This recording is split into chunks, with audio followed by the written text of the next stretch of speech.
Are you a high-performing parent, entrepreneur, or high achiever in pursuit of excellence? Welcome to The Nexus Podcast, a podcast custom tailored for families like ours, driven, affluent, and eager to lead extraordinary lives. From rockstar stay-at-home moms to high-producing CEOs, we choose to model success for everyone we are surrounded by. We prioritize health over sickness, embrace a vitalistic lifestyle, and seek to tap into the limitless potential that God has bestowed upon us. I'm Dr. Daniel Kimbley, your host, and on this podcast, we'll uncover the secrets to living a fulfilling and abundant life, where you and your loved ones can thrive physically, mentally, and spiritually. Together, we'll forge a path to greatness and unleash your God-given capabilities. Get ready to say yes to a life of true prosperity and well-being. This is The Nexus Podcast.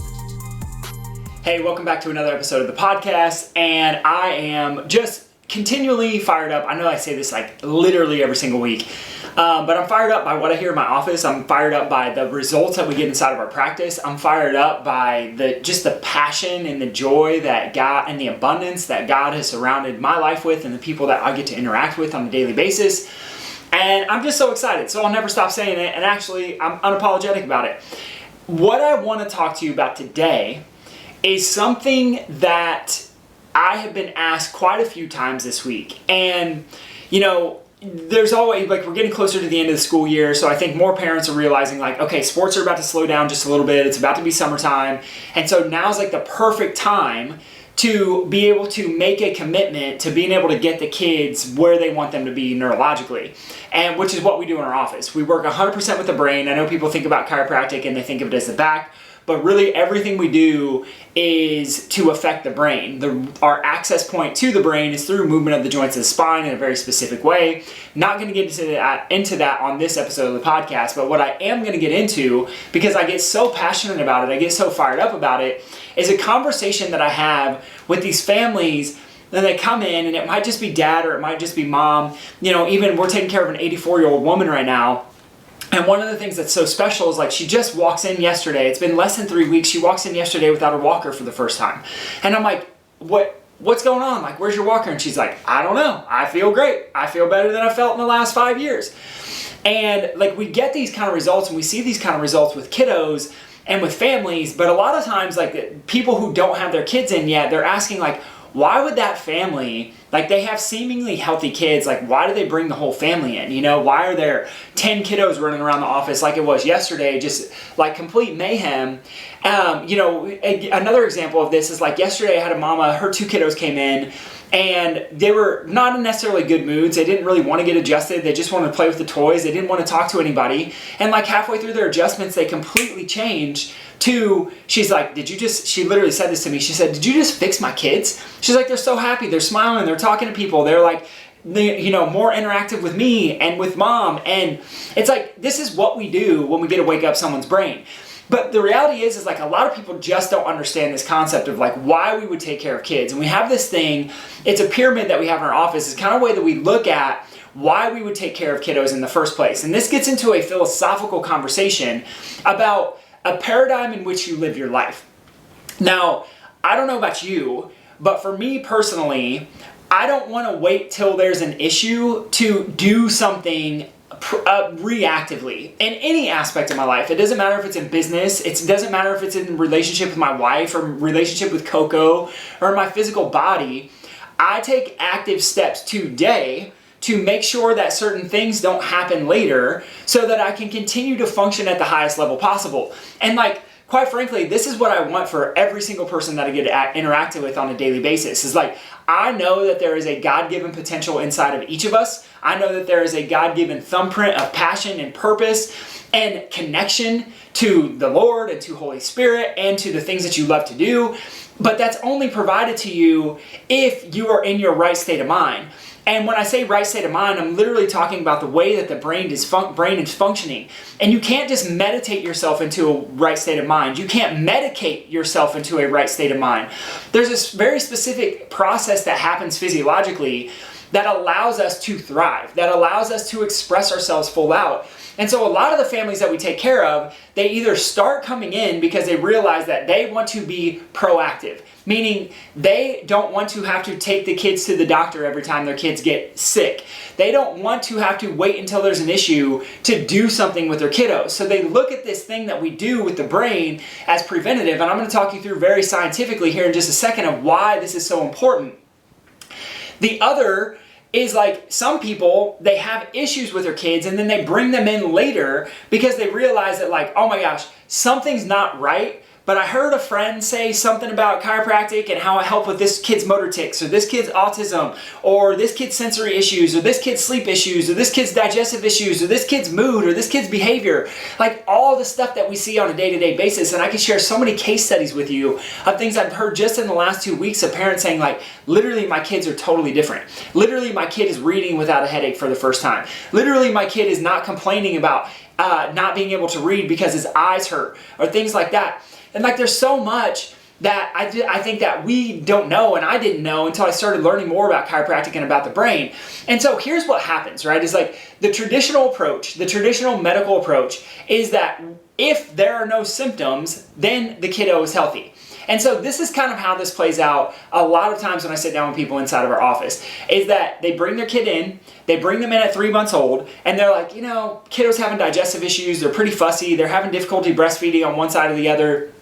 Those symptoms, those things, those issues come from somewhere. And I'll talk about that in just a second. If we leave those things unchecked, what I have seen in my experience of practicing for as long as I have practiced now, is that if we leave those things unchecked, they turn into bigger issues later that people wouldn't connect together until we start to talk about the brain and what I'm going to share with you on this episode of the podcast, which is our why kids pyramid. And so when we talk about why kids, this is why. Is because there is this study known as the Adverse Childhood Experience Study. Adverse childhood experiences simply mean stress. And in that study, what they state is that the more stress a kiddo has when they are younger, the more likely they are to have a lower quality of life later.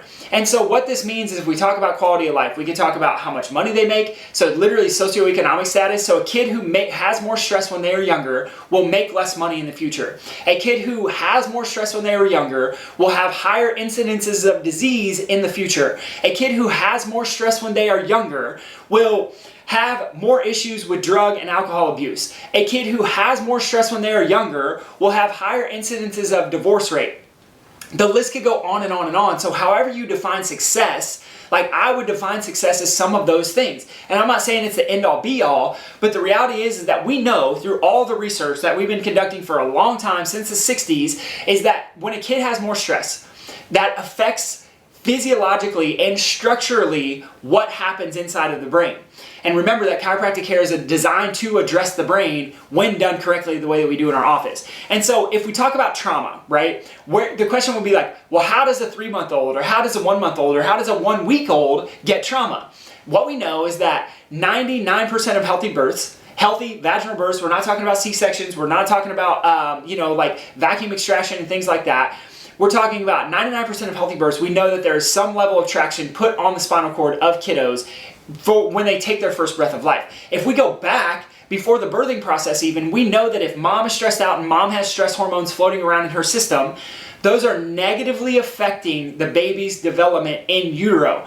And by second trimester, that's right, by 24 weeks, second trimester, your kiddo, the fetus has already developed a fight or flight or a rest and digest response. Another way to say that would be a pain or pleasure response, meaning that they're going to be born into the world more primed for stress or rest and digest based on what happens when they are in utero. So this is so interesting, right? Because that's one of the places trauma can come from. And then we talk about learning to crawl and falling over and learning to walk and falling down and the bumps and bonks and scrapes and bruises that kiddos are going to get along the way. And a lot of times we can see those traumas negatively affect the brain. And I could share so many examples of this with you where a parent comes in, like families that we've been taking care of for a long time, and they're like, oh my gosh, do you think that fall 1 year ago could have been contributing to all this stuff? And I'm like, absolutely, because stress stuck on in the system causes a certain set of things to happen, which I'm going to talk about next. So trauma is number one. So this is what starts it. So if we leave trauma unchecked in the system, if we don't deal with the trauma that is stuck inside of our systems, and this can be physically, this can be mentally, this can be emotionally, this can be chemically, any of those traumas left unchecked or unprocessed within the little babe system are later going to lead to altered neurodevelopment. And when we talk about neurodevelopment, we're literally talking about the development of the brain. What we know is that synaptic development in the brain peaks at 8 months of age. So if we have a kiddo who is born into a stressful environment, doesn't matter if it's a birthing process, doesn't matter if mom was stressed out during pregnancy, it doesn't matter if they had the slips and falls and the things that we know inevitably kids are going to have. The one time we had our daughter roll off of our ottoman while we were changing her diaper, bad dad moment right there. But it's like all these little things, right, that we have them happen. It happens. Life happens. Those are traumas. And those stresses stay unchecked inside of the system, and that leads to altered neurodevelopment. So when we talk about altered neurodevelopment, one of the biggest things that we can check for is literally primitive reflexes. So we can look at primitive reflexes that either should or should not be in the system. And when we check for these, like I'll give you a perfect example of this. We're taking care of a kid, mom's having great results, she wants to get her younger daughter in. This is like a year later after her daughter's been having amazing results for the last year. She's like, I want to bring my other kiddo in. So we bring her in, we sit her down, and we realize that like she doesn't necessarily have any issues, but on one side she has a positive Babinski reflex, which means she's totally gone by the age she's at, versus the other side is completely normal. There's altered neurodevelopment. And so, for a high level athlete, right, the difference between 90 and 100% in this altered neurodevelopment is huge. For the mama who brings her kiddo in, kiddo's been adopted, kiddo has tons of stress and trauma because of how the biological parents raise that kiddo for the first few, just first month of life, first week of life, is like, there is so much trauma in that kiddo's system, and one adjustment and mom's like, oh my gosh, my babe slept better. Exactly, because there's altered neurodevelopment in there. And if we don't address that altered neurodevelopment, right, if we don't look at primitive reflexes, if we don't look at digestion, if we don't look at colic as things that they shouldn't be there, right? Like I know a lot of doctors are like, they'll just grow out of it, give them Miralax. No, that's altered neurodevelopment. That's the body functioning in a stress state. Remember, stress and stress and rest and digest are in opposition to each other. So if your baby is having difficulty with digestion, if your baby is having difficulty with eating, if your baby is having difficulty with sleeping, the body should be in a rest and digest state. And it would tell us that since they're not resting well and they're not digesting well, that they're in a stressed out state. This is altered neurodevelopment. And it happens, like I said, it can start before the first breath of life. This is why it's so important to address the brain. Because if we miss the traumas, which unless you're seeing a brain-based chiro from the time you have your babe, or even from the time you're pregnant, the likelihood that your kiddo has trauma is high. Regardless of what they have issues today, the likelihood of the fact that they've had trauma is super high. And we know that trauma negatively affects every single success measure that we could possibly think of. That's the Adverse Childhood Experience Study. That trauma will lead to altered neurodevelopment. Again, if we leave that unchecked, what's going to happen is we're literally going to get into social and emotional impairment. And so often what we see is now the kiddo's 2 or 3 years old and they have massive tantrums and they're not sleeping well, or they're very moody, or they don't want to share. And there's behavioral issues, there's emotional issues that start to show up. Kiddo's super clingy.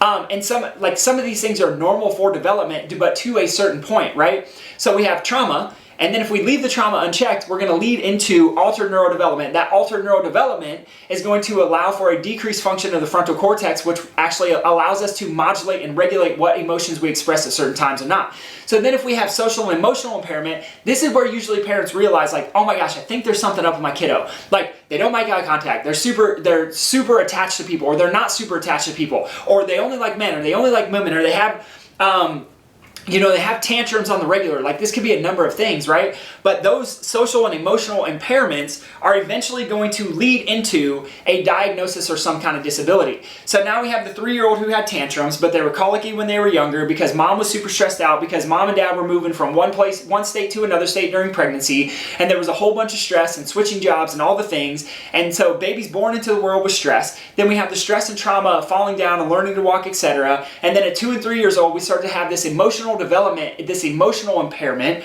right, where we're starting to see over-the-top temper tantrums, and then we lead into eventually the kiddo with the emotional and behavioral issues is going to turn into a diagnosis. So this is where at 5 years old or later, teachers say, oh, they have ADD. Oh, they have ADHD. Oh, maybe we should get them checked for autism. Oh, maybe we should get them checked for ODD or whatever it is, right? There's a number of different diagnoses, right?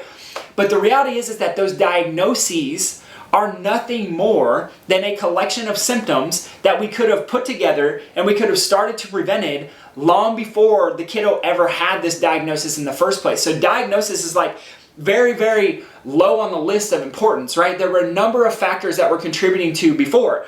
And then lastly, what this is going to lead to is what I said in the beginning is that stress, that trauma is stuck on in the system is literally going to lead to early disease and early death.